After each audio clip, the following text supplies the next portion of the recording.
1995 पासून अभेद्य मानला जाणारा भाजपचा बालेकिल्ला अखेर ढासळला आणि तोही अशा व्यक्तीने ज्याने अनेक पक्षांना निवडणुका जिंकून दिल्या पण स्वतः कधीच निवडणूक लढवली नव्हती। आपण बोलत आहोत जनसुराज पक्षाचे संस्थापक आणि देशातील प्रसिद्ध निवडणूक रणनीतिकार प्रशांत किशोर यांच्याबद्दल। बिहारमधील बांकीपूर मतदारसंघात त्यांनी भाजपचा 30 वर्षाचा गड उद्ध्वस्त करत ऐतिहासिक विजय मिळवला आहे। हा केवळ एका मतदारसंघाचा निकाल नाही तर बिहारच्या राजकारणात मोठ्या बदलाची चाहूल मानली जात आहे। कारण ज्या मतदारसंघात 1995 पासून भाजपचे वर्चस्व होते, जिथे भाजपला पायाभूत करणे जवळपास अशक्य मानले जात होते, त्या ठिकाणी प्रशांत किशोर यांनी थेट विजय मिळवून स्वतःची राजकीय ताकद सिद्ध केली आहे। मात्र सर्वात मोठा प्रश्न असा आहे की हा विजय नेमका कसा मिळाला? प्रशांत किशोर यांनी अशी कोणती रणनीती आखली की भाजपसारख्या मजबूत संघटनात्मक पक्षालाही पराभव स्वीकारावा लागला? आणि या निकालामुळे बिहारच्या राजकारणात पुढे कोणते बदल होऊ शकतात? चला संपूर्ण विश्लेषण या व्हिडिओच्या माध्यमातून समजून घेऊया। नमस्कार, मी जान्हवी आणि आपण पाहत आहात अनफिल्टर्ड महाराष्ट्र।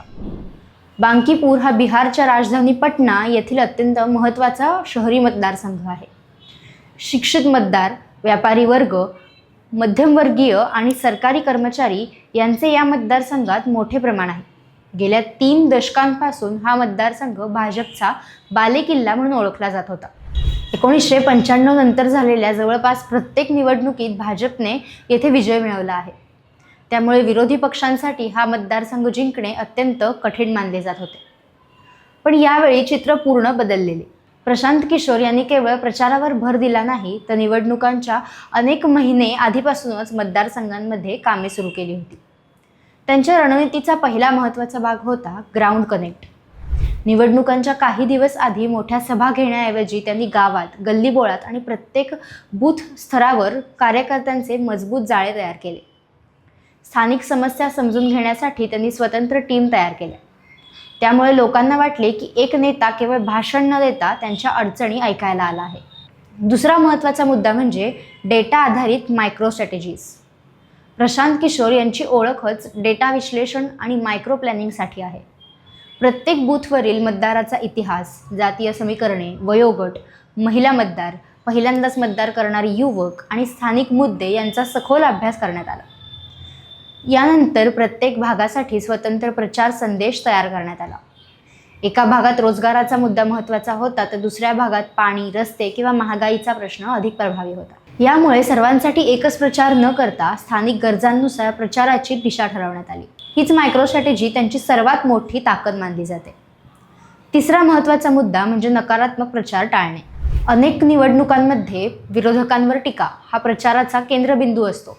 मात्र प्रशांत किशोर यांनी स्वतःचा प्रचार पर्याय म्हणून मांडण्याचा प्रयत्न केला। त्यांनी विकास, शिक्षण, आरोग्य, रोजगार आणि स्थानिक प्रशासन या मुद्द्यांवर भर दिला। यामुळे भाजप विरोधी मतदारांबरोबरच काही पारंपरिक भाजप समर्थकांनीही पर्याय म्हणून त्यांच्याकडे पाहण्याची संधी मिळाली। चौथा महत्त्वाचा घटक म्हणजे युवकांशी थेट संवाद। बिहारमध्ये बेरोजगारी हा खूप मोठा प्रश्न आहे। प्रशांत किशोर यांनी सोशल मीडिया, डिजिटल मोहिमा आणि प्रत्यक्ष संवादाच्या माध्यमातून मोठ्या प्रमाणात तरुण मतदारांपर्यंत पोहोचण्याचा प्रयत्न केला। त्यांनी युवकांना केवळ मतदार म्हणून नव्हे तर प्रचार मोहिमेचा भाग बनवले। यामुळे स्वयंसेवकांचे मोठे नेटवर्क तयार झाले। पाचवा महत्त्वाचा मुद्दा म्हणजे जनसुराज पदयात्रेचा परिणाम। प्रशांत किशोर यांनी बिहारभर हजारो किलोमीटर पदयात्रा केली होती। या यात्रेदरम्यान त्यांनी लाखो नागरिकांशी संवाद साधला। या पदयात्रेमुळे त्यांची प्रतिमा केवळ निवडणूक रणनीतिकार म्हणून न राहता जनतेत फिरणारा नेता अशी झाली। आता प्रश्न येतो, भाजपची रणनीती कुठे कमी पडली? भाजपकडे मजबूत संघटना, अनुभवी कार्यकर्ते आणि पारंपरिक मतदार होते। मात्र काही विश्लेषकांच्या मते स्थानिक पातळीवरील नाराजीचा अंदाज पक्षाला पूर्णपणे आला नाही। शहरी मतदारांमध्ये वाढलेल्या अपेक्षा, स्थानिक प्रश्न आणि नवीन पर्याय शोधण्याची मानसिकता याचा परिणाम मतदानावर झाल्याचे दिसून येते। तसेच विरोधकांकडून आलेल्या अत्यंत नियोजनबद्ध प्रचारामुळे भाजपाला बचावात्मक भूमिका घ्यावी लागली। या निकालाचा सर्वात मोठा राजकीय परिणाम कुणावर होणार? पहिले नाव म्हणजे भाजप। कारण 3 दशकांपासून सुरक्षित मानला जाणारा मतदारसंघ गमावणे हा पक्षासाठी निश्चितच धक्का आहे। यामुळे बिहारमधील आगामी निवडणुकांसाठी भाजपाला स्थानिक संघटन अधिक मजबूत करण्याची गरज भासू शकते. दुसरे नाव म्हणजे बिहारचे उपमुख्यमंत्री आणि भाजपचे वरिष्ठ नेते सम्राट चौधरी. अशा परिस्थितीत पक्षाचा पारंपरिक मतदारसंघ गमावल्याने विरोधकांकडून त्यांच्यावर राजकीय टीका होण्याची शक्यता आहे. मात्र एका मतदारसंघाच्या निकालावरून संपूर्ण नेतृत्वाचे मूल्यमापन करणे योग्य ठरणार नाही. याचा सर्वात मोठा फायदा अर्थातच प्रशांत किशोर यांना झाला आहे. आजपर्यंत ते देशातील सर्वात यशस्वी निवडणूक रणनीतिकार म्हणून ओळखले जात होते, पण आता ते स्वतः निवडणूक जिंकू शकणारे नेता म्हणून समोर आले आहेत. आता मोठा प्रश्न असा आहे की हा विजय बिहारच्या आगामी विधानसभा निवडणुकीवर परिणाम करेल का? याचे उत्तर तितके सोपे नाही.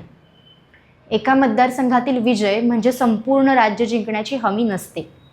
मात्र हा निकाल जनसुराज पक्षासाठी मोठा मानसिक विजय आहे, कारण आता पक्षाकडे एक प्रत्यक्ष निवडून आलेले नेतृत्व आहे. त्याचबरोबर आता इतर राजकीय पक्षांनाही जनसुराजकडे गंभीर प्रतिस्पर्धी म्हणून पाहावे लागेल. प्रशांत किशोर यांची पुढील रणनीती काय असेल? राजकीय विश्लेषकांच्या मते ते आता संघटन विस्तार, नवीन नेतृत्व तयार करणे आणि बिहारच्या विविध भागात स्थानिक पातळीवर मजबूत नेटवर्क निर्माण करण्यावर भर देतील. कारण बिहारसारख्या मोठ्या राज्यात केवळ एका नेत्याच्या लोकप्रियतेवर सत्ता मिळत नाही.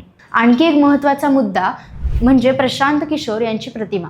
त्यांना आजपर्यंत किंग मेकर म्हणून ओळखले जात होते, कारण त्यांनी नरेंद्र मोदी, नितीश कुमार, ममता बॅनर्जी, अरविंद केजरीवाल आणि अनेक नेत्यांच्या निवडणुका मोहिमांमध्ये महत्त्वाची भूमिका बजावली होती. पण आता ते स्वतः किंग होण्याच्या दिशेने पहिले पाऊल टाकत असल्याची चर्चा सुरू आहे. मात्र त्यांच्यासमोरही मोठी आव्हाने आहेत. एका मतदारसंघातील यश संपूर्णपणे बिहारमध्ये कायम ठेवणे सोपे नसते. त्यासाठी सातत्य, मजबूत संघटना, संसाधने आणि प्रभावी नेतृत्व आवश्यक असते. त्यामुळे आगामी निवडणुकाच ठरवतील की हा विजय एका नव्या राजकीय पर्यायाची सुरुवात आहे की केवळ एक मोठा राजकीय धक्का. शेवटी एवढेच म्हणता येईल की बांकीपुराचा निकाल हा केवळ एका जागेचा विजय किंवा पराभव नाही. हा निकाल बिहारच्या बदलत्या राजकीय मानसिकतेचे संकेत देणारा ठरू शकतो. मात्र हा बदल कायम राहतो की नाही हे येणाऱ्या विधानसभा निवडणुकांमध्ये स्पष्ट होईल. तुमच्या मते हा विजय बिहारच्या राजकारणात मोठा बदल घडवेल का? प्रशांत किशोर भविष्यात नितीश कुमार, भाजप आणि राष्ट्रीय जनता दल यांना मोठे आव्हान देऊ शकतील का?